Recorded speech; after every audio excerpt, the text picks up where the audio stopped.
Yes, students, now I am going to tell you the points which you have to remember while writing article. First thing is title. Your title of article writing should be catchy and very clear. जिस चीज के बारे में आप लिखने वाले हो तो आपके टाइटल से वो समझ आना चाहिए कि आपका आर्टिकल किस रिगार्डिंग होने वाला है, किसके बारे में होने वाला है. सो टाइटल डिसाइड करते हो you should think for it for a while and then write. And जब लिख रहे हैं तो किस पॉइंट का ध्यान में रखना है, that the first letter of your title should be capital. जितने भी आपने उसमें वर्ड्स लिखने हैं उनका फर्स्ट लेटर जो है वो कैपिटल होना चाहिए. Right, this is the first point.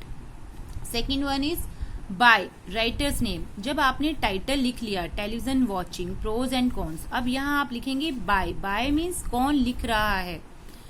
आप लिख रहे हैं तो यहाँ पर आपका नाम होना चाहिए. For example Manasvi. राइट, तो आप इस तरह इसको ब्रैकेट में लिखेंगे. आप इसको टाइटल के नीचे लिखेंगे, सेंटर में भी लिख सकते हैं और राइट साइड पे भी लिख सकते हैं, इसमें कोई इश्यू नहीं है, बट ये लिखना कंपल्सरी है. Then content. अब आप जो आर्टिकल लिख रहे हैं उसे कितने पैराग्राफ्स में डिवाइड करना है, तो आप उसको 3 पैराग्राफ्स में डिवाइड कीजिए. In the first paragraph you should give the introduction of your topic, of your article. जो भी आप आर्टिकल जिस बारे में भी लिख रहे हैं, in the very first paragraph it should be about it's introduction. आपको उस आर्टिकल की, उस जिस बारे में भी आप लिख रहे हैं उस विषय की पूरी इंट्रोडक्शन देनी चाहिए. इन द सेकेंड पैराग्राफ अब हम अपनी थॉट्स को ऑर्गेनाइज करते हुए आगे बढ़ेंगे. इंट्रोडक्शन देने के बाद हम बताएंगे कि अगर वो टॉपिक उसमें हम फायदे और नुकसान बता सकते हैं तो हम उसमें एडवांटेजेस और डिसएडवांटेजेस लिखेंगे. अपने आइडियाज को ग्रो करते हुए, उसको ऑर्गेनाइज करते हुए, सिस्टमैटिक वे में लिखते हुए. जब भी आप आर्टिकल लिखें तो कुछ देर उसके बारे में सोचें, उसके पॉइंट्स को ध्यान से अपने दिमाग में ऑर्गेनाइज करें और फिर लिखना स्टार्ट करें. ऐसा ना हो कि आपने थोड़ा सा सोचा और उसे लिखना स्टार्ट कर दिया, फिर थोड़ा सा सोचा और लिखना स्टार्ट कर दिया, तो इसके जो आपके पॉइंट्स हैं वो अनऑर्गेनाइज्ड लगेंगे, बिखरे हुए लगेंगे, तो फिर जो आपकी आर्टिकल राइटिंग होगी वो इम्प्रेसिव नहीं होगी.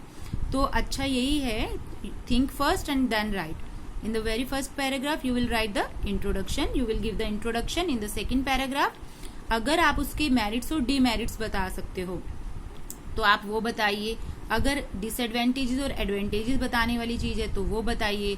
अगर कुछ ऐसा पैराग्राफ है आपका जिसमें आप उसके कॉजेज बता सकते हो, फॉर एग्जांपल पोल्यूशन के ऊपर आप लिख रहे हो तो आप उसके कॉजेज बताइए, उसमें उसके इफेक्ट्स बताइए, और इसी तरह आप आगे आगे ग्रो करते जाएं, मूव करते जाएं. In the last paragraph, in the third paragraph, you have to give the conclusion. Conclusion means कि आपको उसकी ending करनी है. अब कहीं ना कहीं तो आप पैराग्राफ को, अपनी आर्टिकल राइटिंग को खत्म करेंगे, तो आपकी बिगनिंग जितनी अच्छी होनी चाहिए उतनी ही एंडिंग भी इम्प्रेसिव होनी चाहिए.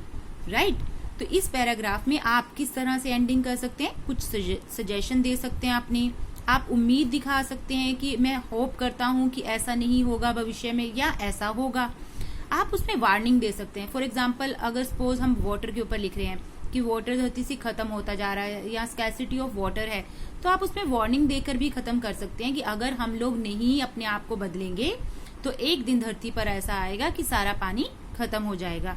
तो इस तरह से आप अपनी आर्टिकल राइटिंग की जो कंक्लूजन है उसे आप इम्प्रेसिव बना सकते हैं और इंटरेस्टिंग बना सकते हैं. अब कुछ और बातें जो आपको ध्यान रखनी है. Next one is word limit. Mostly आपको वर्ड लिमिट दी होती है और वो होती है 120 वर्ड्स की, तो आपने इसका बहुत ज्यादा ध्यान रखना है. ना तो आपने इससे बढ़ाकर लिखना है, ना ही इसे घटाकर लिखना है. तो कोशिश कीजिए इसके आसपास रहिए. राइट, ज्यादा लेंथी करना बोरिंग हो जाएगा और वो आपके मार्क्स डिडक्ट ही करवाने वाला है. कम भी नहीं लिखना चाहिए, तो आप अपनी वर्ड लिमिट को जरूर फॉलो करें. Explanation of thoughts ideas related to the topic. जो आपका टॉपिक है आपने उससे इधर उधर फालतू की बातें नहीं लिखनी है. जो भी पॉइंट्स आप लिख रहे हैं, अपने आइडियाज और थॉट्स आप दे रहे हैं, वो बड़े ऑर्गेनाइज्ड होने चाहिए और बिल्कुल रिलेटेड टू द टॉपिक होने चाहिए. ठीक है। अगर टॉपिक वाटर का है तो आप इलेक्ट्रिसिटी की तरफ मत जाइए। तो ध्यान रखें कि आप अपने टॉपिक, अपने रेलेवेंट सब्जेक्ट के ऊपर ही लिखें। Organise your ideas in order, systematic way से अपने आइडियाज को रिप्रेजेंट कीजिए। इंट्रोडक्शन के टाइम पे इंट्रोडक्शन दीजिए और उसके बाद कॉजेज इफेक्ट्स को सिस्टमैटिक वे में लिखिए।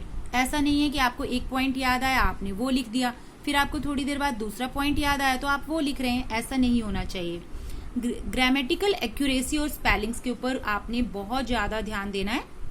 There should be no grammatical mistake. अपनी ग्रामर के ऊपर पूरा ध्यान देना है, चाहे वो हेल्पिंग वर्ब है, चाहे वो मेन वर्ब है, टेंस है, इन सब का आपने बहुत ज्यादा ध्यान देना है, क्योंकि जितनी ज्यादा आपकी ग्रामेटिकल करेक्ट रहेगी उतना ही इंप्रेसिव आपका पैराग्राफ होगा। Spellings should be correct. Okay, now to make it impressive, there are few tips I am giving you to make your article writing impressive. First one is keep it simple. अपनी भाषा को बहुत simple रखिए, ज्यादा complicated मत कीजिए, आपको किसी को इम्प्रेस नहीं करना है, राइट। Use small sentences. अगर आपको सिंपल लिखना है तो आप उसके लिए छोटे छोटे सेंटेंसेस फ्रेम कीजिए, सो दैट कि सामने वाले को आपकी बात समझ आ जाए और आप उसको बड़े अच्छे से रिप्रेजेंट भी कर रहे हैं। Highlight your points. अब ज्यादा समय अगर नहीं होता एग्जामिनर के पास टू चेक योर आर्टिकल, तो उसके लिए क्या होना चाहिए कि जो भी पॉइंट्स आपने लिखे हैं, मेन पॉइंट्स हैं, उन्हें आप अंडरलाइन करके हाईलाइट भी कर सकते हैं to get more marks. Keep it very clean. Very clean से मतलब है नो ओवर राइटिंग। आपको अगर कोई लिखते हुए आपको कोई स्पेलिंग गलत लग रही है या कोई ग्रामेटिकल मिस्टेक हो गई है तो आप उसको ओवर राइट मत कीजिए। ज्यादा अच्छा रहेगा आप उसको सिंगल स्ट्रोक से कट कर दो, सिंगल लाइन लगाओ और उसको दोबारा लिख दीजिए, राइट। वर्ड लिमिट का बहुत ज्यादा ध्यान रखना होगा आपको if you want to make your article writing impressive. So students, I hope कि आप सबको ये समझ आया होगा, और जो टॉपिक मैं अब आपको दे रही हूँ आपको इन्हीं पॉइंट्स को ध्यान रखते हुए आपको वो टॉपिक लिखना है। Thank you.